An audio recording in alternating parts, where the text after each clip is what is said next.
Vítajte priatelia, mier s vami všetkými. Dnes pred vami nestojím, aby som hovoril prázdne slova. Stojíme pred učením, ktoré nám odhalil učiteľ našej doby Mahdi Abal Sadik. Hovoríme o postave, ktorá spája všetkých, Hermes Trismegistos. Prečo je to dôležité? Pretože Boh nenechal nikoho v temnote. Poslal 124 000 prorokov a poslov. Hermes je dôkazom, že Božia pravda tiekla v Egypte ako Tót, v Grécku ako Hermes, u Židov a kresťanov ako Henoch a v islame ako Idris. Všetci sa zhodujú na jednom mužovi a tento muž nám zanechal mapu, ako sa vrátiť domov. Nasledujte ma pozorne cez týchto kľúčových 6 bodov, ktoré Abal Sadik v prednáške rozoberal. A mimochodom v opise tohto videa nájdete aj celú prednášku, ktorá bola nadabovaná do slovenčiny. Ak by ste chceli sa ponoriť do tejto tematiky hlbšie. Hermes opisuje moment, keď sa jeho telo upokojilo a myseľ vystúpila do výšok. Stretáva bytosť menom Poimandres alebo pastier ľudí. Čo vidí? Najprv vidí nekonečné svetlo. To je Boh. Nie starček na obláčiku, ale čistá, živá myseľ. Potom sa zjaví temnota, plazí sa ako hád, je vlhká, chaotická ako bahno. To je hmota, z ktorej je stvorený tento svet. Zrazu zo svetla vyjde slovo alebo logos a upokojí túto búrlivú hmotu. To potvrdzuje, čo poznáme z Biblie, teda, že na počiatku bolo slovo a aj z Koránu. Boh tvorí skrze svoju vôľu alebo slovo, ktoré vnáša poriadok do chaosu. Tu musíme byť veľmi pozorní, lebo toto je tajomstvo, ktoré cirkvi často zamlčali. Mahdi nám vysvetľuje rozdiel medzi Bohom Otcom a tvorcom tohto fyzického sveta. Boh Otec, respektíve najvyššia myseľ, je príliš vysoko mimo času a priestoru. On si veci len predstavuje v ríši ideí. Na druhej strane formujúca myseľ, Boh Otec vytvoril kópiu seba samého, aby spravovala fyzický vesmír. Táto druhá myseľ vytvorila následne 7 vládcov alebo 7 planét: Saturn, Jupiter, Mars, Slnko, Venuša, Merkur, Mesiac. No a tieto planéty nie sú samozrejme len nejaké kamene vo vesmíre, sú to sily, ktoré tvoria osud. Toto je jedna z najkrajších častí prednášky. Zabudnite na to, že sme tu za trest, lebo Adam zjedol jablko. Hermes hovorí úplne iný príbeh. Boh Otec stvoril človeka v duchovnej podobe a dal mu všetku svoju moc. Človek bol nádherný. Keď človek uvidel, čo stvoril jeho brat v úvodzovkách, alebo formujúca myseľ vo fyzickom svete, zatúžil tiež tvoriť. Pozrel sa dole cez nebeské sféry a uvidel v prírode svoj obraz ako v zrkadle vody. Zamiloval sa do prírody a príroda sa zamilovala do neho. Príroda ho objala a povedala: ostaň so mnou. A tak sa duchovný človek obliekol do hmotného tela. Výsledok je ten, že sme akoby hybridy. Sme smrteľní telom, čiže patríme prírode a osudu, ale nesmrteľní dušou, ktorá patrí Bohu. Sme tu z lásky, aby sme hmotu oživili a nie za trest. Tu Mahdi Abal Sadik cituje imáma Ahmeda al-Hassana, mier s ním. No a toto je bod, ktorý mnohým z nás otvára oči, keď Hermes hovorí, že človek prešiel cez sféry 7 planét, každá planéta mu niečo darovala alebo skôr vtisla.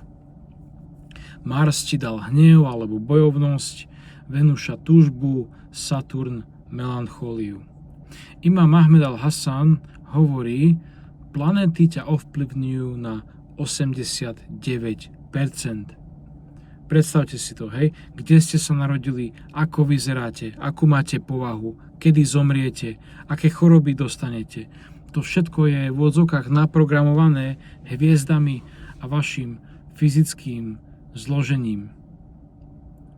Ide o elementy ako voda, oheň, zem, vzduch vo vašom tele.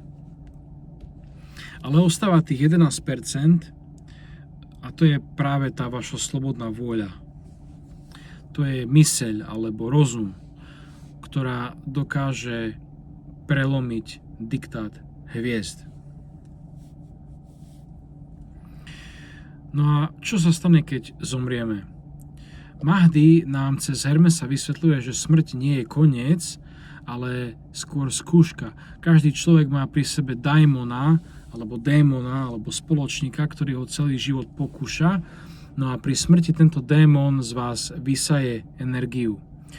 Potom duša stúpa nahor, späť k Bohu, no musí prejsť cez 7 zón alebo kruhov, ktoré strážia planéty. V každej zóne musíte vrátiť to, čo tá planéta dala. Ak ste to neprekonali, neprejdete. Čiže napríklad prvá zóna, mesiac. Musíš tam odovzdať schopnosť rásť a miznúť. Hej, čiže tam nesmie byť tá priputanosť k telesným zmenám. Druhá zóna, Merkúr. Musíš odovzdať nástroje zla a lsti. Tretia zóna, musíš sa vedieť zbaviť túžby, hej, smilstvo, žiadostivosť. Štvrtá zóna, Slnko. Musíš odovzdať panovačnosť a pýchu. 5. zóna, Mars, musíš odovzdať bezbožnú drzosť a hnev. 6. zóna, Jupiter, musíš odovzdať snahu o bohatstvo zlými prostriedkami. 7. zóna, Saturn, musíš odovzdať klamstvo a faloš. Čo sa však stane, ak sa ti nepodarí vyzlieť sa z týchto energií, vraciaš sa späť na zem bez toho, aby si dosiahol svoj cieľ. A tu sa dostávame do bodu, ktorý je kľúčový pre pochopenie celej prednášky. Abul Sadiq tu geniálne prepája egyptskú múdrosť s islamom. Hermes hovorí, že nie všetci ľudia majú myseľ, niektorí sú len nisnás. Vyzerajú ako ľudia, ale sú to len inteligentné zvieratá ovládané pudmi. Imam Jafar al-Sadiq, mier s ním to vysvetľuje v hadise o rozume, aql a nevedomosti jahl. Príbeh dvoch armád. Rozum, alebo myseľ, alebo svetlo, Boh ho stvoril prvého zo svojho vlastného svetla. Je to veliteľ dobra. Boh mu dal 75 vojakov, vlastnosti ako láska, trpezlivosť, pravda a tak ďalej. Na druhej strane máme nevedomosť, alebo jahl, alebo temnota, no a Boh ju stvoril z temného, slaného mora. Je hlúpa, pyšná, neposlušná. Keď videla, akú poctu dostal rozum, vyžiadala si tiež 75 vojakov, nenávisť, netrpezlivosť, klamstvo. Čo to znamená pre nás? Mahdi nám hovorí, v každom z nás prebieha vojna. Naše telo je zložené z elementov. Hej, oheň, voda, zem. Ak v tebe prevláda oheň, si hnevlivý alebo máš proste tendenciu ľahko vzplanúť v hnev. Ak voda, si možno príliš poddajný. Hej. Tých 7 planét do nás vkladá vojakov nevedomosti. A našou úlohou, tých 11% slobodnej vôle, je aktivovať rozum a jeho vojska, aby porazili vojska planét, respektíve ignorancie. Kto pozná sám seba, pozná svojho pána. To neznamená poznať svoje meno, znamená to vedieť, aha, teraz sa hnevám, to je Mars vo mne, to je vojak nevedomostí, ale ja som duša zo svetla a použijem vojaka trpezlivosť. Hermes po svojom osvietení dostal úlohu: choď a prebuď ľudí.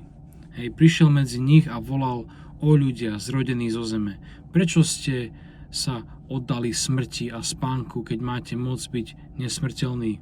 Vy nie ste len toto telo, vy ste deti svetla. Mahdi Abal Sádik nám túto prednášku nedal len ako lekciu dejepisu, dal nám ju ako budíček.